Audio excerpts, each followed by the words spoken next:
اعوذ باللہ من الشیطان الرجیم، بسم اللہ الرحمن الرحیم۔ آج میں آپ کے سامنے حضرت امام حسین علیہ السلام اقتدار سے کیوں ٹکرائے اس پہ بات رکھنا چاہتا ہوں۔ بھائیوں اور دوستو، ہر سال دنیا بھر کے کروڑوں مسلمان حضرت امام حسین علیہ السلام کی شہادت پر اپنے رنج و غم کا اظہار کرتے ہیں، لیکن ان بیچاروں کو کم ہی معلوم ہے اس مقصد عظیم کی طرف توجہ دینے جس مقصد کی خاطر امام حسین علیہ السلام نے اپنی اور اپنے عزیز و اقارب کی جانیں قربان کر دیں۔ بھائیو اور دوستو، نواسۂ رسول نہ تو اپنا حق جتانے میدان میں نکلے تھے اور نہ یزید کی ذاتی دشمنی انہیں کربلا میں کھینچ لائی تھی، بلکہ اس باطل قوت سے ٹکرا جانے کا واحد مقصد اس گاڑی کو مکمل تباہی سے بچانا تھا جو اسلام کی پٹڑی سے اتاری جانے والی تھی۔ جی ہاں، ظالم یزید ان بنیادی اصولوں پر تیشے چلا رہا تھا جن پر کیسر اسلام کی فلک بوس عمارت استوار تھی، اور ان عظیم الشان اصولوں کو پامال کیا جا رہا تھا جو اسلام کے مایہ ناز ستون گراندنے کے لیے بنائے گئے تھے۔ آئیے محترم، ان خوفناک تغیرات کا تجزیہ کریں جو اسلامی معاشرے کی بنیادوں کو ڈھا رہے تھے۔ سب سے بڑا تغیر اور پہلا منصوبہ جس کو امام روکنا چاہتے تھے یہ تھی کہ یزید کے تخت خلافت پر بیٹھتے ہی دستور اسلامی کی یہ بنیاد ہلنے لگی تھی کہ یہ ملک خدا کا ہے اور اس پر خدا ہی کے حکم کے مطابق حکومت چلائی جائے۔ جی ہاں، یزید سے پہلے یہ ملک واقعی خدا کا ملک تھا اور اس پر خدا ہی کے حکم کے مطابق حکومت چلائی جا رہی تھی۔ جی ہاں، یزید سے پہلے یہ ملک واقعی خدا کا تھا، سبحان اللہ، اور خدا کے نیک بندے خدا اور رسول کے حکام کے مطابق عوام کی خدمت سر انجام دے رہے تھے، الحمدللہ۔ لیکن یہ ملک اب خدا اور اس کے رسول محمد رسول اللہ صلی اللہ علیہ وسلم کی مرضی کے مطابق نہیں چل رہا تھا، بلکہ یزید اور اس کے خوش آمدید ٹولے اپنی مرضی سے اس ملک پر حکومت سر انجام دے رہے تھے، بلکہ خود اسی ٹولے کے حکم اور حکام کی عمل داری جاری تھی۔ حاضرین محترم، یہ وہ پہلا تغیر تھا، یہ وہ پہلی تبدیلی تھی جو اسلامی ریاست اور اس کے بنیادی اصولوں کے خلاف عمل میں لائی جا رہی تھی۔ کیا آپ یہ ماننے کو تیار ہیں کہ نواسۂ رسول اللہ کی سرزمین پر اللہ کے بجائے ایک ظالم حکمران کی خود ساختہ شریعت کو مان لیتے؟ ہرگز نہیں۔ آج بھی مسلمان خود ساختہ شریعت اگر ملک پہ نافذ کی جائے گی تو نہیں مانیں گے انشاءاللہ تعالی۔ یہ تبدیلی امام میں برحق کیسے قبول کر لیتے؟ ہرگز نہیں۔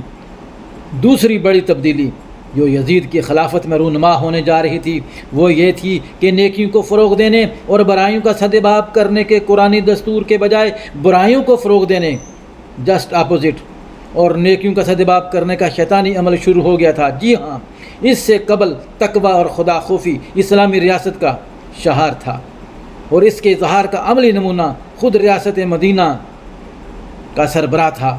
حکومت کے تمام عمال، قاضی اور سپہ سالار حق پرستی اور خدا خوفی کا شکار ہوتے، لیکن یزیدی حکومت نے شرف مسلمانی کی یہ حسین کبابی اتار پھینکی تھی۔ جی ہاں، عدل و انصاف کی جگہ ظلم و زیادتی نے لے لی تھی، تقوی اور خدا خوفی کی جگہ فسق و فجار نے لے لی تھی، حرام و حلال، نیکی و بدی اور خیر و شر کی تفریق ختم ہو گئی رہ گئی تھی۔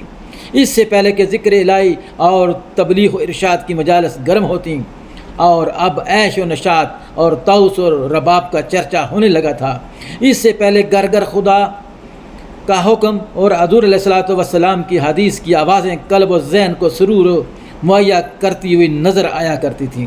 ایک رات میں قرآن ختم کرنے کی شبینہ رسمیں ادا ہوتیں، لیکن اب یزید اور اس کے حواری گھر گھر شراب نوشی اور ناچ گانے کی محفلیں سجانے لگے تھے۔ کیا اس وقت کے مسلمان، کیا اس وقت کے نواسۂ رسول اس کو برداشت کر سکتے تھے؟ ہرگز نہیں۔ اسی لیے تو آپ ڈٹ گئے۔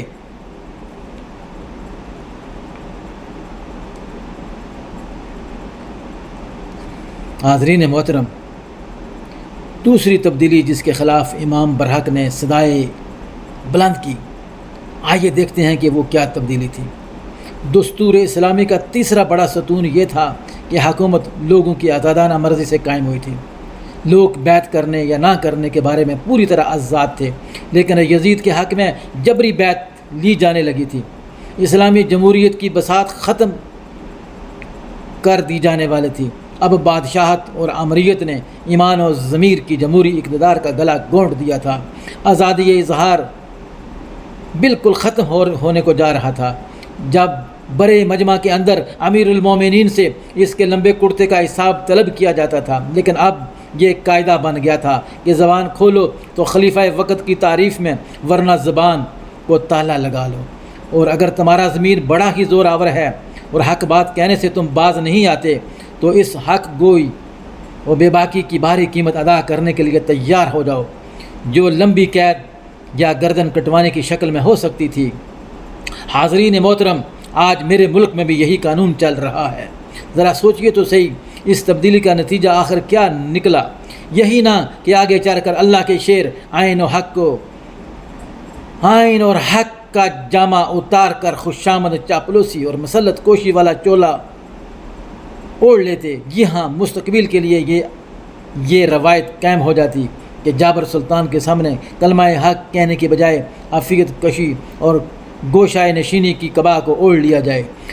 حاضرین محترم، یہی وہ تباہ کن تبدیلی تھی جسے روکنے اور اس کو آگے لے جانے کا راستہ بند کرنے کے لیے حسین جیسے عظیم الشان نوجوان میدان کربلا میں اترے۔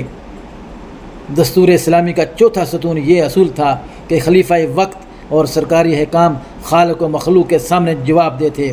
جی ہاں، خلق خدا کی خدمت کا یہ عالم کہ خلیفہ وقت گلی کوچی میں گشت فرما رہے ہوتے، یہ جاننے کے لیے کہ کوئی گھر فاقہ کشی تو نہیں کر رہا، اگر ہے تو خلیفہ وقت خود آٹا گھی اپنے سر یا کاندھوں پر اٹھائے اس گھر پہنچ جایا کرتے تھے۔ اس وقت تک واپس اپنے گھر نہیں لوٹا کرتے تھے جب تک بوجھ سے نہ ڈال معصوم بچوں کو پیٹ بھر کر کھانا کھلا کر میٹھی نیند نہ سلا دیتے۔ لیکن یزیدی دور نے خلق خدا کی خدمت کا یہ واجد دور بھی ختم کر دیا۔ اب یہ عالم تھا کہ خلیفہ اور اس کے گورنر کے عالیشان محلات کی گرد کوئی پرندہ پر نہیں مار سکتا۔ سائل اگر دستے سوال دراز کرتے اور مال چوکھٹ پر آ گیا ہے تو یزیدی حکام دھکے دے کر اسے باہر نکال دیتے۔ اس لیے ضروری تھا کہ نواسۂ رسول ڈٹ جاتے، حسین ثانی کعبہ ہے بر رب کعبہ، یہ نہ ہوتا تو اسلام نہ ڈھونڈنے ملتا، نام پہ دین کے پھر کفر کا چرچا ہوتا، لا کے پھر کعبہ میں رکھ دیتے منات و عزا۔